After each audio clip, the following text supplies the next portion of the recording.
What?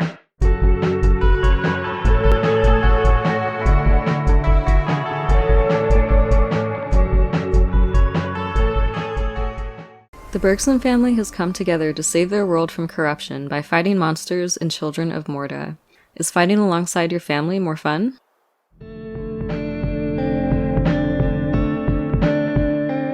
If you like pixelated graphics, you'll likely love how this game looks. If you don't like or are tired of pixelated graphics, I will say that this is some of the very best I've seen. Despite the pixels, there's a lot of detail. The animations are very fluid with gameplay that's fast and frantic enough that you'll probably forget the pixels. Plus, look how beautiful this fish is.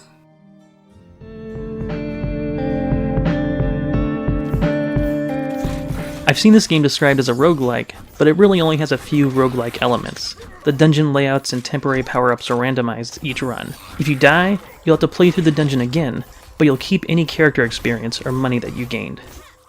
The game is a hack-and-slash dungeon crawler with both melee and ranged fighters. The HUD includes images of the buttons near the symbols that show what they do, which comes in handy when using any of the secondary attacks or skills. Every character has a unique way of attacking and unique defense skills, allowing for slight variations in strategy. Although it seemed the melee characters felt pretty similar to each other in basic attacks, the main difference between them is speed and mobility. They will differentiate themselves more over time with their unique skill trees. Your health will only regenerate up to a certain percentage, and at first you'll likely spend most of your time at that percentage. Because it takes so long to get to boss fights, it can be difficult to get experience with each boss to memorize patterns or strategize. Some bosses have a store right before entering that allows you to heal up, and some don't. So occasionally you'll enter with the minimum percentage of health. A few store items are much better than others, but the store inventory is limited to 4 items and it's randomized each visit. The unique currency for buying at the store is also rare and limited to what you pick up in a run, so it's not very often that the store is helpful outside of picking up a cheap health potion. One feature that pushes you to try out different characters is what they call corruption fatigue, where after several runs with the same character, that character will be temporarily weakened if you continue to use them. I was initially worried that this feature would limit our ability to choose our favorite characters for large portions of the game, but it turns out not to be much of an issue. The effect only persists for a run or two if you bench the character, and there's a good reason to level up more characters anyway. As each character levels up, the whole family gets stronger. Even if you or your partner insists on only using one character, it's easy to cheat the system by just doing a couple runs and intentionally dying early. Although, you'll likely die early anyway, as it can be jarring to switch characters. We found that several runs ended earlier when we used certain combinations of characters.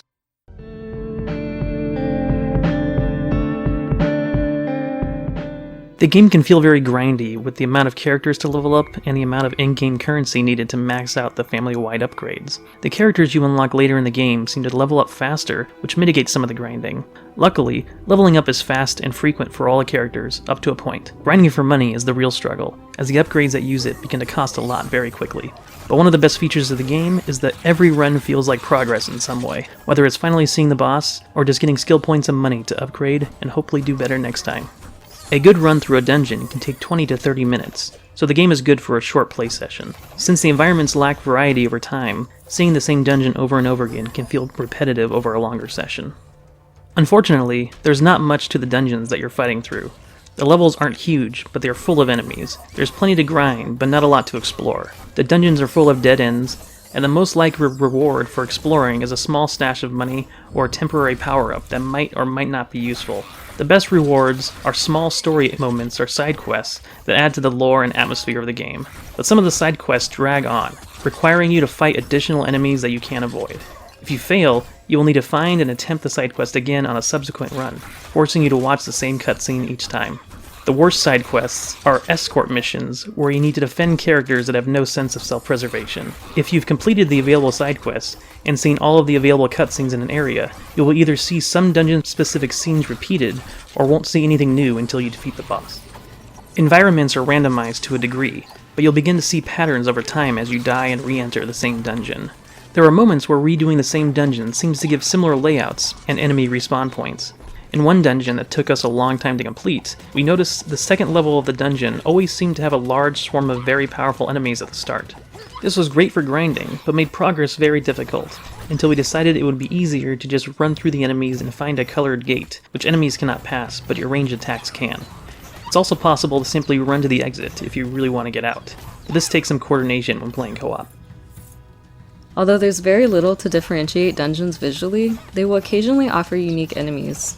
There's a surprising amount of enemy variety, but some enemies are common across all the dungeons. Like the playable characters, enemies are varied in how they attack, but they boil down to 3 archetypes.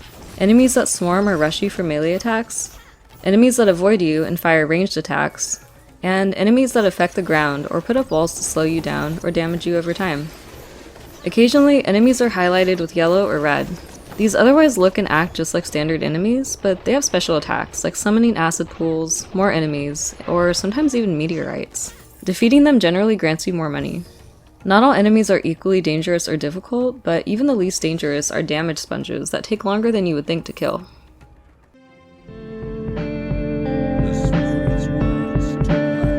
The story is the real highlight of the game, and it's a great idea to give pieces of it within and between runs, even when a run is unsuccessful. The story is often dark, and it doesn't shy away from themes of death or sacrifice. Dead bodies litter the dungeons, and some of the enemies are explained to be reanimated corpses of ordinary people taken over by the corruption. The occasional story moments and side quests that you happen upon in the dungeon help to flesh out the world and add emotional weight to the setting. You can sometimes feel the history that the narrator alludes to, and realize why the family is trying to save these places. Between runs, you're brought back to the family's home, where you'll see members training or studying, building anticipation for when they will be playable. You'll see interactions that establish them as a family, like them sitting down for dinner, playing jump rope, or helping each other train. Much like the gameplay loop of constant character progress, it really feels like the story is progressing a little bit with each couple of runs through a dungeon. Failing is actually required to progress the story, as some scenes will only play out after a failed run in a dungeon. Along with the constant character progression, this creates a sense that failure is okay. Even in failure, your characters are learning, and life goes on. The theme of the family coming together to face obstacles feels well interwoven through the story and gameplay.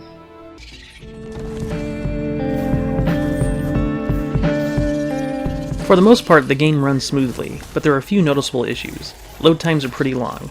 When you finish a run, it will display a summary of what you collected and how long the run took, but it updates as the hub is loading, so it's a bit annoying to see it slowly add up the currency count during the loading screen. When using the upgrade menus in the hub, there is a noticeable delay between pressing the button to exit and the menu actually closing. Gameplay was mostly free of bugs, but there were at least a couple we observed. The most common was the interaction button prompt not going away after reviving a player. We had one instance where a room was locked for a small challenge, but did not unlock once the challenge was over, requiring us to quit out of the session.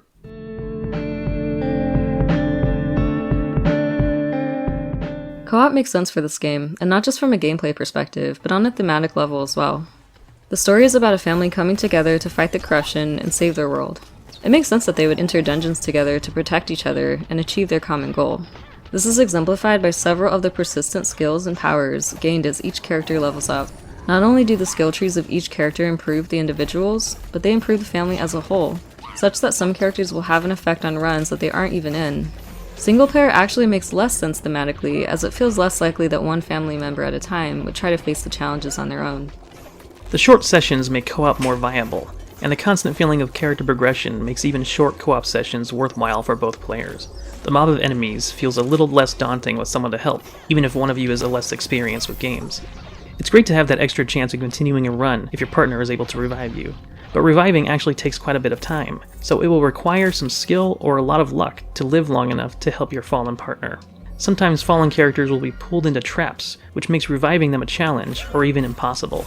Players share the same screen that remains the same size, so they aren't able to explore the dungeons independently. This will be annoying if the players have different tactics, like one of them wanting to be far away from enemies while the other needs to get close, or if they try to retreat in different directions. One of the biggest problems is if one player dies in an inconvenient spot, like a narrow passage, it could be impossible for the other player to avoid damage from enemies long enough to defeat them or revive the fallen player. Another issue is in-run power-ups generally come one at a time, so only one player will benefit. And there's no trading between players when it comes to power-ups or the gems used to buy from the shop. On the plus side, health pickups will heal both players some, no matter who picks them up. The screen is often very busy with enemies, and it's sometimes difficult to keep track of your own character in the shuffle, which is slightly exacerbated by playing co-op. The HUD is also busier, with 2 corners of the screen displaying information instead of one, often obscuring enemies on the bottom of the screen. Boss battles are fought in a single room, so they're not made any more difficult by playing co-op, but they're not necessarily made easier either. If one player dies during the boss fight, it's not likely the other can revive them, so these generally boil down to the best player fighting the boss solo. Neither player appears to be prioritized in gameplay, but one co-op trope the game suffers from is displaying only the first player in any in-dungeon cutscenes. With the emphasis on co-op and gameplay in the story, it seems odd that one character would be left off the screen whenever a cutscene happens.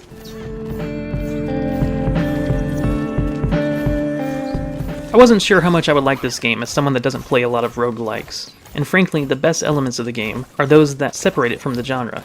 The individual runs through dungeons are not very interesting, but hacking and slashing is fun, as is leveling up characters and the family as a whole. The constant sense of progression and the storytelling keeps us coming back to it. There's no significant gameplay difference between playing solo or co-op, but the story makes co-op play feel very appropriate. If you want a game with an interesting story, that plays well as a couch co-op, and is great for short sessions, this is one we'd recommend.